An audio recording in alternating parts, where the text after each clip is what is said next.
સુરત પોલીસે મહારાષ્ટ્રના ભિવંડી શહેરથી 1 વર્ષ પહેલા સગીર છોકરીનું અપહરણ કરી લઈ જનાર એક શંકાસ્પદ વ્યક્તિને ઝડપી પાડ્યો છે।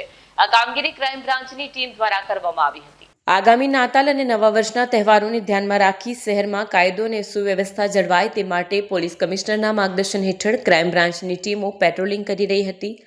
આ દરમિયાન આર્મ સ્ક્વોડના અધિકારીઓને મળેલી ગુપ્ત માહિતીના આધારે લસકાણા વિસ્તારમાં ગુડ્સ રેલવે ટ્રેક પાસેથી જીતુ નિરંજન શાહ નામના વ્યક્તિને એક સગીર વયની છોકરી સાથે શંકાસ્પદ સ્થિતિમાં શોધી કાઢ્યો હતો। જીતુ શાહની પોલીસે કડક પૂછપરછ કરતા તેના પાસે મળેલી સગીર છોકરી વિશે જણાવ્યું હતું કે તેણે આજથી 1 વર્ષ પહેલા મહારાષ્ટ્રના ભિવંડી શહેરના શાંતિનગર વિસ્તારમાંથી લઈ આવ્યો હતો। વધુમાં જણાવ્યું કે તે અને છોકરી બંને પાસોદરા પાટિયા વિસ્તારમાં રહેતા હતા।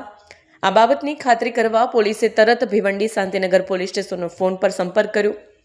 ફોનની વાતચીતમાં જાણવા મળ્યું કે આ વિષયમાં ભિવંડી શાંતિનગર પોલીસ સ્ટેશનમાં અપહરણનો ગુનો દાખલ હતો અને જીતુ શાહ તે ગુનાનો આરોપી હતો।